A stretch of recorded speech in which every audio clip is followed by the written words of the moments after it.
Bonjour et bienvenue dans cette nouvelle vidéo sur les groupes caractéristiques. Regardons ces différentes molécules qui ont le même nombre de carbone, d'hydrogène et d'oxygène et qui ont pourtant des caractéristiques chimiques différentes. Par exemple, leur température d'ébullition est très différente. Ceci est dû à la présence de groupes caractéristiques et donc comment peut-on les identifier?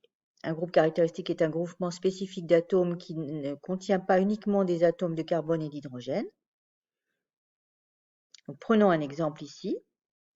Donc, si on met un peu en gris la partie qui ne contient que des carbones et des hydrogènes, on s'aperçoit qu'on peut entourer un groupe, C double liaison O, qui s'appellera groupe caractéristique, et un autre groupe, O liaison H, qui est un autre groupe caractéristique.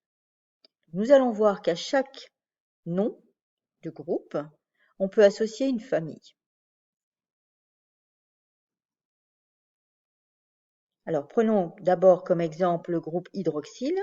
Donc, on voit ici qu'on a une molécule avec une partie avec que des C et des H et une autre partie avec un groupe OH. Ce groupe OH s'appelle le groupe hydroxyle. Alors, lorsqu'il est présent, on a affaire à la famille des alcools. La famille des alcools, c'est ROH. Et R étant ce qu'on appelle un radical. Et ce radical, il est constitué uniquement d'une association de carbone et d'hydrogène. Alors, prenons un autre exemple avec les molécules, deux types de formules, hein, avec des groupes caractéristiques C double liaison O. C'est ce qu'on appelle le groupe carbonyle. Donc, dans la molécule de gauche, on s'aperçoit que ce groupe est relié à deux carbones. Et dans la molécule de droite, est relié à un seul carbone et avec un hydrogène. Ben, ça va nous faire deux familles. La famille de gauche, c'est la famille des cétones, qui aura comme formule R, C double liaison O, R'. Et la famille de droite, c'est C, double liaison O, H. Et ce R, ce radical, peut aussi être un hydrogène. Et donc, on peut avoir cette molécule C, double liaison avec deux H. Dernier exemple maintenant. Un atome de carbone est relié avec une double liaison à un atome d'oxygène. Et aussi, on a une liaison aussi avec un atome de carbone relié à OH. Alors là, ce n'est pas les deux groupes caractéristiques qu'on a vus, mais ce groupe au total nous fait ce qu'on appelle le groupe caractéristique carboxyle, COOH, et ce qui nous donne la famille de ce qu'on appelle les acides carboxyliques, avec un radical et COOH.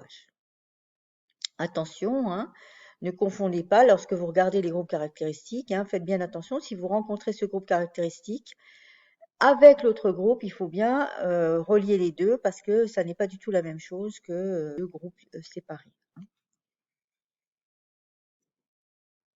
Que faut-il retenir? Donc, à chaque famille de composés, on associe un groupe caractéristique et une formule. Le groupe hydroxyle OH, ce sont les alcools, c'est ROH. Le groupe carbonyle, CO, c'est double liaison. Il y a les aldéhydes, à ce moment-là, les aldéhydes sont à la fin de la chaîne et ils sont reliés à un seul radical, les cétones, deux radicaux, et les acides carboxyliques, un radical, COOH. Merci de votre attention et à bientôt.